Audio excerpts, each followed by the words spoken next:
Hello, everyone. So today's in this meeting, we're going to discuss linked list and dynamic programming first, then linked list. So the idea is we're going to go through all of dynamic programming, and then we're going to do a part of the linked list projects we have, and then we're going to finish up the linked list projects and begin and work on sorting in the next meeting. All right. So let's get started then. Let me share screen.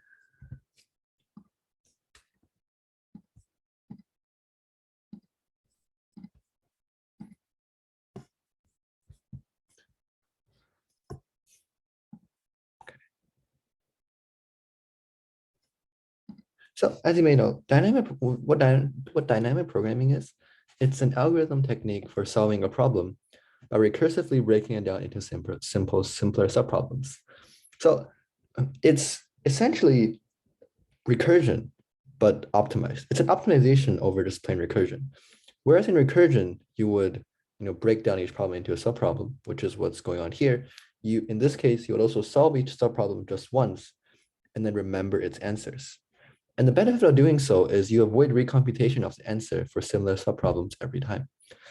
A similar example of this is if you look at the Fibonacci sequence. If you solve the Fibonacci sequence using simply using recursion, you are going to be finding the same number over and over again, right? Because to find the Fibonacci number, like the fifth number, you need to find the third and fourth number. But to find the fourth number, you need to find the second and third number. So you need to find the third number multiple times. However, in this case, using dynamic programming, the idea is every time you find the third number, you would store that so that when you need to calculate the fourth number or the fifth number, you can just retrieve it instead of having to calculate it again. This way, you lower the time complexity of an algorithm of your program. All right. So let's look at a few programs then.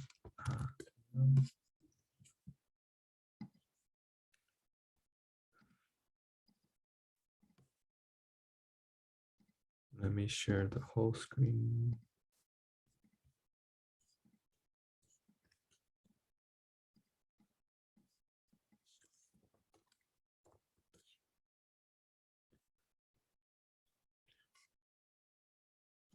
All right.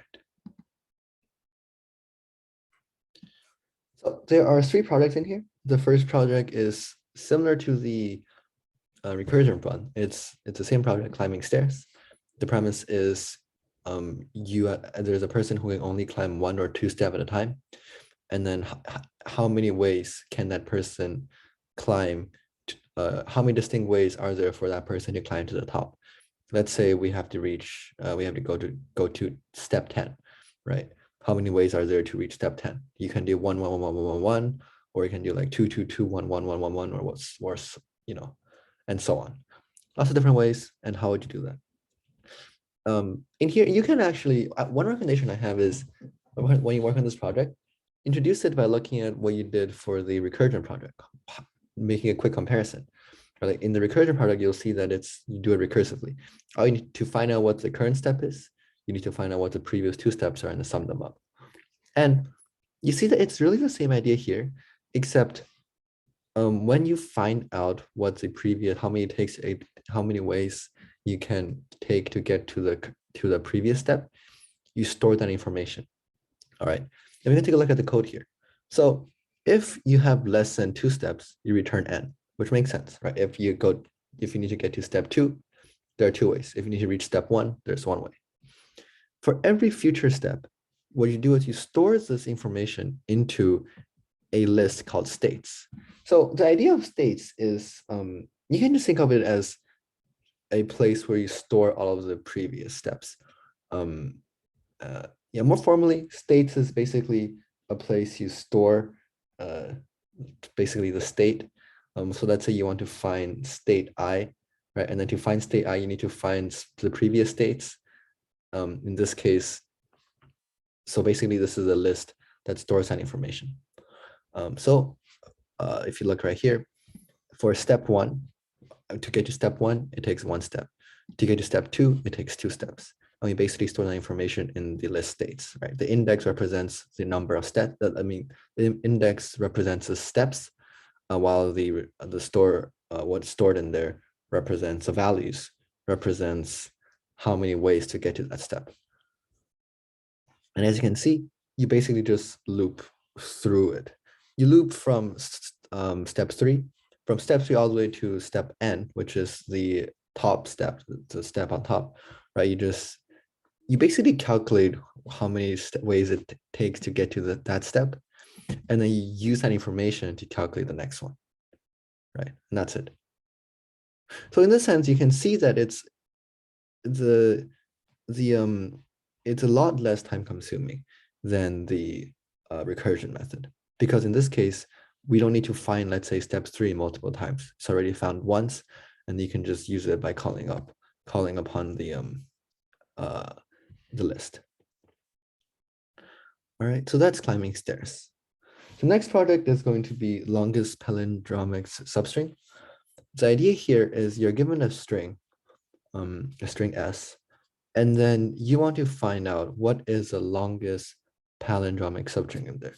So let's look at the first example, BABAD, right? The longest palindromic substring would be BAB because there's 3 characters, it's a length of 3, and it's a palindrome. ABA would also be a valid answer, right? So that's the idea. Now, how do we do this? How do we do this problem? The basic idea for this problem is there's 2 base cases. First base case, if it's just 1 character, it's going to be a palindrome, right? If it's 1 character, it's a palindrome. That should make sense. Second base case, if it's 2 characters and the 2 characters are consecutive, these 2 characters, if a substring has 2 characters and the 2 characters are the same, that's also a palindrome. So if you look at the code right here, that's basically what the first two for loops are doing, right? You first create a states variables that keeps tracks of if the substring from I to j is a palindrome, and I and j are in this case represented in the indexes, right? So at Boolean, let's say 2, 4, that's at states 2, 4, right? So like this. The substring from index 2 to index 4 is a palindrome. That's what it's telling. And if states 2, 4 equals true, that's basically telling us that the substring from 2 to 4 is a palindrome. If it's false, it's telling us that that substring is not a palindrome. All right. Now, the idea here is, first you see that if it's the same character, it's going to be a palindrome. So you store true here, right? If it's the same character, store true, it's a palindrome. In the second case, what this is doing right here is if for consecutive characters, right here, for consecutive characters, as long as the current character and the next character are equal to each other, then you know that that's a palindrome. So you store that as true in for that value. All right. And keep in mind, you're going to be updating results every time you find a Boolean. That's because the goal here still is finding the longest palindrome, right? So right here, you found out the longest palindrome so far you have found is palindrome with length of 1. Later on, you found out palindrome with length of 2. And now down here, you're going to try to find out palindromes with longer lengths. Now, how do you find out what's a palindrome with longer lengths? The idea is to make a word a palindrome, you just need to look at the leftmost character and the rightmost character and the middle substring. If the leftmost character is equal to the rightmost character and the middle substring is a palindrome already, then you know that this new string is going to be a palindrome. So let's say you have the word ABBA, you know that's a palindrome. So then you know that DABBAD is going to be a palindrome because the leftmost and rightmost characters are both D, are the same. And then you already know that ABBA is a palindrome. So therefore, this whole thing is a palindrome. That's the idea. All right. So if you look at the code here, that's exactly what it does. You start from looking at words with length, substring with length of 3 until all the way up to looking at the entire word. right? And then, but what you basically do is you loop through it. You see that as long as the word in the middle is the same, is the word in the substring in the middle of the substring you're looking at is a palindrome, and the two characters on the side are the same, then if that's the case, then then it's a palindrome. You store true in that value right here. And then once you know it's a palindrome, if it is a palindrome, you update result. All right, and you just keep doing that, and then every time you get a bigger length, you find a new palindrome, you would update results with a one with longer length, basically, up till you find out what the longest palindrome is, and you return a result. And that's basically how longest palindrome works, right? The basic idea is, if you know that the two characters on the left on the side are the same, and you already know that the substring in the middle is a palindrome, then you know that this new string is going to be a palindrome as well. That's the idea behind this code. And finally, for dynamic programming, we have the project CoinChange. The idea for CoinChange is you're given an array of coins. You're given an array of coins, with each coins having a different value. So let's say penny, nickel, dime, whatever, right? 1, 5, 10. And then you're given an amount. So let's say 200. Now, so the goal is you want to find out the smallest number of coins you need to use to make that amount, given and then the coins are basically, you can only use coins with values that are given in the array coins. So for instance, let's say you want to reach amount 11 and you're given coins with values of 1, 2, and 5. So what is the smallest amount of coins you'll need to reach 11? You'll need 2 coins of 5 and 1 coin of 2 coins of with values of 5 and 1 coin with value of 1. So in that case, you will need to use a minimum of 3 coins, right? You may also assume that you have an infinite number of each kind of coin. So technically speaking, you can use 11 coins with value of 1, but obviously that's not going to have a it's not going to be the smallest amount of coins you can use. Right. Now, to do this problem, the basic idea is to find out how many coins you need to find out how many coins you'll need for a certain amount. What you need to find out is how many coins it takes to reach the current amount minus a coin's value plus 1, right? So an example, let's say you want to find out how many ways to get to, let's say 11 coins. So what you can do is you can look at, okay, how many ways are there to get to the amount 10, right? And then you realize that, okay, you just need 2 coins with values of 5, right? So it takes 2 coins with values of 5 to reach the amount 10. And therefore, it'll take 3 coins to reach the amount 11. Because to get from 10 to 11, all you need to do is add 1 coin with value of 1 here, right? So that's the idea. And then obviously, you just keep track of the combination that gives you the minimum number of coins. So we can break down the code here. First, you need to use some kind of array to store each state, or basically in this case, to store the fewest number of coins needed to make up a certain amount. In this case, I will represent the amount, right? Like you need to reach, or the value, like you need to reach 10 amount of 10 coins, or yeah, a value of 10. And then what's being stored is going to represent how many coins you'll need to use. Okay. So you first fill the array with a max value of 10,000. We use 10,000 because it's given that the constraint is from 0 to 10,000.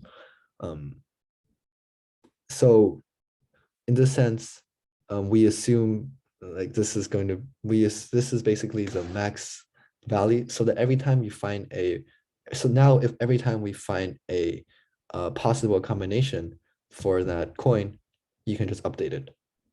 For that value, you can just update it. Right. So we first fill the entire array with the max value of 10,000.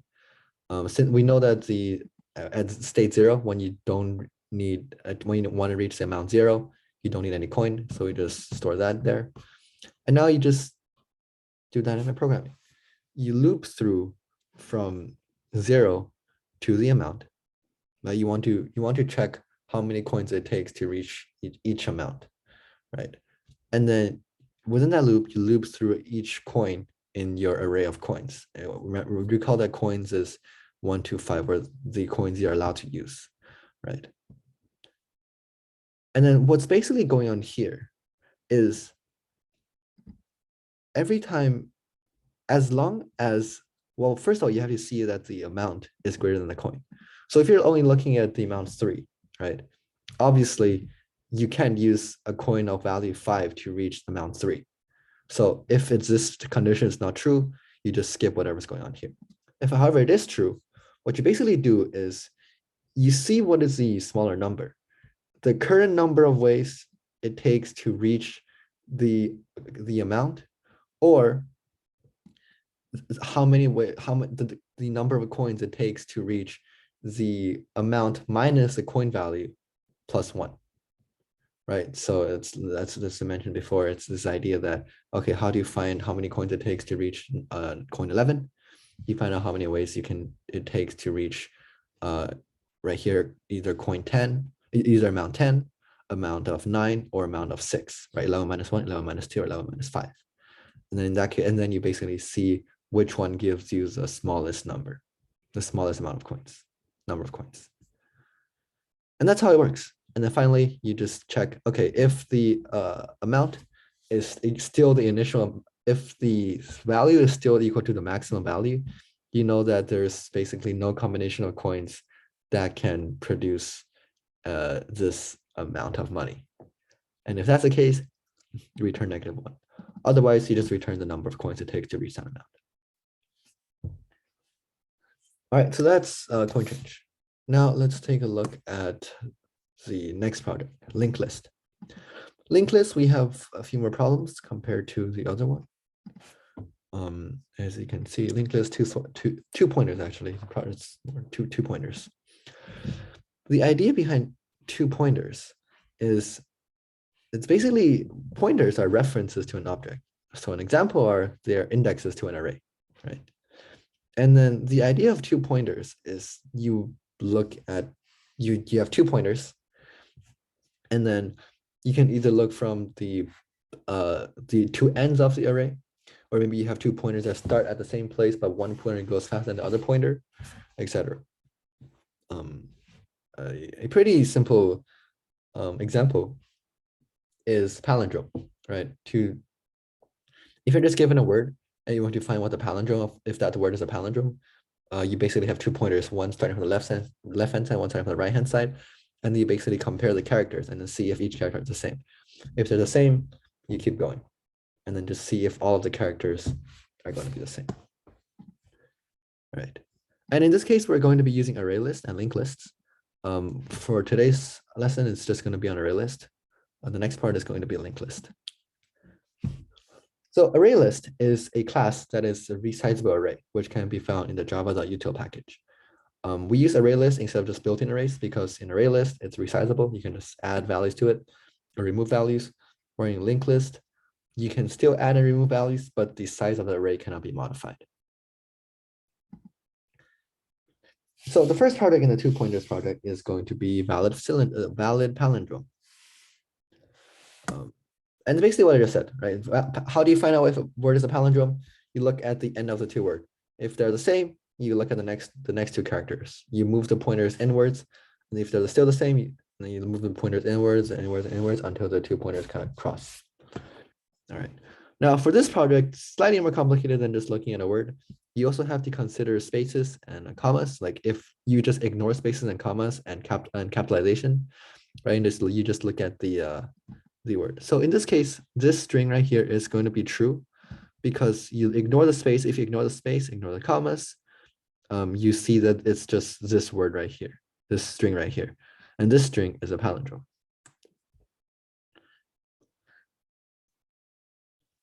All right, so let's take a look at the project. So you have 2 pointers. One pointer's on the really left-hand side and one pointer starting on the really right-hand side of the strings. You basically just move the pointers. What this line does is it moves the pointers to the right, I plus plus. And then you keep moving the pointer as long as I is smaller than j, as long as the left pointer is not bigger than the right pointer.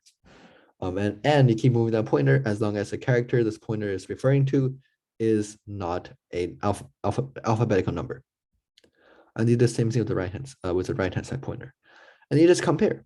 As long as the moment you see that the characters that the 2 pointers are referring to are not the same, you return false. You return that, okay, this is not a palindrome. If they are the same, however, you keep going. And you just do that and do that and do that. And then by the end, if it was able to go through the whole thing without ever returning false, you know that the whole string is going to be a palindrome, and then you return true. All right, so that's I think a relatively simple problem. Next, we have what's it called? Count binary substring. So in count binary substring, the idea here is you are given a string with only zeros and ones, and you want to find out how many substrings, how many non-empty substrings that have the same number of zeros and ones, where the zeros and ones are grouped consecutively. So for these kind of problems, I think it's relatively hard to immediately understand what the problem is asking.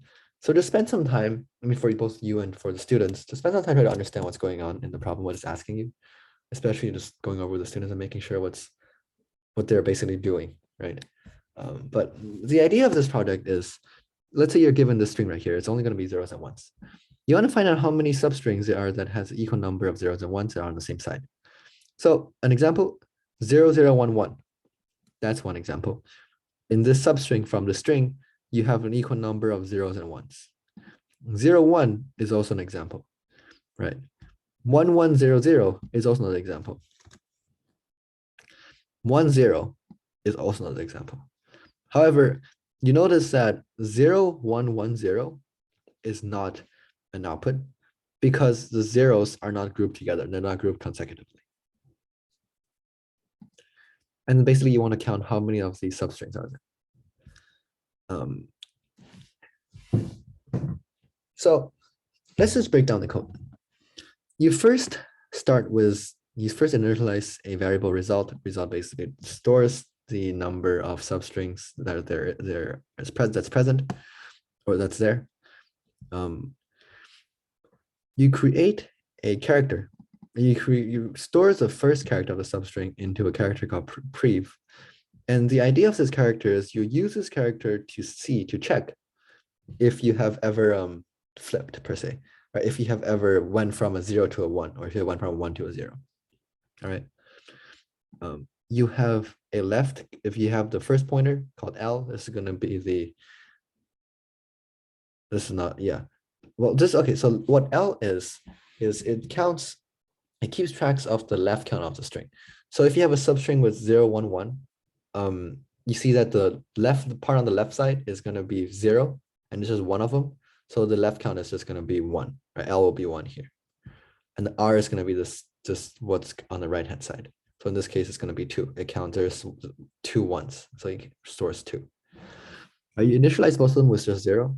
And then finally, you initialize a variable called flip. And then you store flip as false in the beginning. So let's take a look at the example right here. The idea here is, first, you look at the first character. And then you first look at the first character, right? And then you look at the second character, and then keep going. If the characters are looking at is the same as the first character, right? This line is going to be true. So, but however, flip is still false, right? You haven't flipped yet. You haven't went from a 0 to a 1 yet. Flip is still false. So you ignore this one, and then you look at else. So you just add 1 to L, which makes sense, right? If you're looking at, let's say you're looking at a substring of 0, 0, 0, 0, 1, 1, 1, 1, 1, as long as the character they're looking at is still equal to the first character, which is 0 in this case, and then you haven't flipped yet, every time you look at the next character, you're just looking at a character that's a part of the left part of that substring. So you add 1 to the amount L. And you keep going until you've suddenly reached the point where you went from a 0 to a 1. If you went from a 0 to a 1, this line will no longer be true, right? This will be, now it will be, right? You'll be 1 is not equal to 0. So then you realize, okay, you look at a new number. So you set flip equal to true. And then now you add 1 to R. Because now you realize that, okay, the left hand, you finished counting the left hand side now. Now you're just looking at the right hand side. All right. And then you just keep going. And basically what's going on here is you keep going and keep going and keep going until all of a sudden you flipped again. You went from a 1 to a 0. Right. So in this case, suddenly this becomes true again because you're looking at the next set of zeros. And it's going to be the same as the first zero you're looking at. So this is going to be true again. And then since flip is now true from down here, right? What you now do is you add result equal to math.mim LR. This should make sense because 0011 is going to give you 2 valid substrings because of there's 0011 and 01. And then if you look at, let's say, 00111111, right? That's still only going to give you 2 substrings, valid substrings. It's going to be 1 and 2, right? So that's the way to calculate how to add, to find out how many valid substrings are in that current substring you're looking at. And then you just reset it, kind of. You now set previous equal to the character at the current character you're looking at minus R. So that becomes the first instance of the flipped character you saw. So let's say again, using example 000111, whatever, right? The prev now becomes 1 instead of 0. And that 1 refers to the first instance of that group of ones. You set L equal to R, which also should make sense in the sense that what used to be the right-hand side of the substring you're looking at now becomes the left-hand side of the substring you're looking at. And then you set R equal to 1 because now you're looking at the next set of the right-hand side. And you just keep going. And then now it just keeps going, right? Now it will just keep counting. It will just keep adding 1 to R. It will just keep adding 1 to R again and again and again until it suddenly flips again. And then you go through this motion again. All right. And then finally, you just return result. Return how many valid substrings there are. For this one, it really helps if you just give yourself an example and then just go through the if statements by hand. Right? That it really helps with understanding this. All right, leave. We don't need to save changes. And then the final project that we're going to discuss today is not this one, is called 3-sum. So in the idea of in 3-sum, what's going on is you're given an integer array of numbers.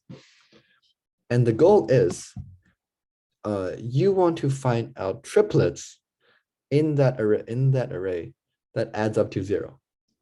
All right. And a few conditions. 1, you cannot use the same number again, same index of the number again. So if you look at the example here, you can use the same number again as long as the same number appeared twice here, right? So then you can use 2 negative ones because there are 2 negative ones in the number array. Another condition, the triplets cannot be duplicates. So you can have another -1, -2, right? It can't be duplicates. Those are 2 conditions. And they basically want to find all triplets that adds up to 0. And so the way you do this problem is, the basic way you do this problem is there's 3 numbers you're looking at, right? So you loop through the entire array. Every time you look at one number, you then go through all the other numbers, and then you basically find a combination of the other 2 numbers that adds up to the negative value of the current number you're looking at, right? Because it wants to add up to 0. So if the number you're looking at is -5, and the 2 other numbers add up together must equal to, if the number you're looking at right now is 5, and the 2 other numbers you're looking at must add up to -5 for their sum to equal to 0. That's the idea. Now, so to do this problem then, you first need to sort the array you're given Yeah, that makes the whole process doable. And you'll see why we need to sort it in just a bit. You first sort the array, and then you create an array list. This array list basically stores the results, stores those triplets. So first, you do a it's called a data deduplication process, and you're basically just removing all the duplicates, potential duplicate results. So if the number you're currently looking at is the same as the number you just looked at, then you know that the triplet that's going to be produced by the number you're looking at is going to have the same result as the previous one. So by doing so, you basically just remove the duplicate, right? This if same right here just basically removes duplicates. By duplicates, I mean duplicating results, not the not the duplicates in the array nums, right? So you're looking at a number in the nums array, and the goal is you want to find two other numbers that adds up to the negative value of the number you're looking at. So the target value you're looking at is 0 minus the number you're currently looking at. And then you create two pointers. First pointer is going to be the leftmost index, the leftmost number to the right of the number you're currently looking at. And the second pointer is called R, is going to be the rightmost number, the one all the way on the end. And the idea is you first find the sum, and then you add up what the two sums are for the 2 pointers you're looking at. If the sum is equal to the target, then you know you got the number. You got the triplet, right? Then you basically just store that triplet into the result, and then you add 1 to L. Now, then you look at the next number. You add 1 to L. You look at the next set of triplets. So if the next number is the same, if the next number is the same as the number you just looked at, same situation as the previous here, you just skip it because it's going to give you a duplicating answer. Now, if the sum is smaller than the target value, right? If the sum is smaller than the target value, then you know that you need to use a bigger number in the triplets. So you increase 1 to the left-hand side pointer, because remember, the arrays are sorted. So by increasing 1 to the left-hand side pointer, you're using a bigger number. All right, and in this case, but add 1, and then you just check again if the sum is equal to the target. Again, what this does here is you remove the duplicates. All right, and then finally, if the sum is bigger than the target, then you know that you need to use a smaller number. And recall that the array is sorted. So to use a smaller number, you look at a number that's you look at a number that's smaller than the previous number you're looking at, and to do that, you basically decrease 1 for the right-hand pointer. Right? You look at a number to the left of the bigger number you're looking at. And then if once that's all done, you basically now have a list of results, a list of triplets, a real list of triplets that adds up to zeros, and then you return that list. And that's it for now. Again, for explaining, I think all of these problems, it makes a lot more sense if you share screen with like a whiteboard or something, and then just go through a bunch of examples by hand. All right, that definitely helps with understanding, explaining how this all makes sense to your students. So next meeting, we're going to discuss these three and also sorting. All right, so that will be it for today. Thank you very much. Adios.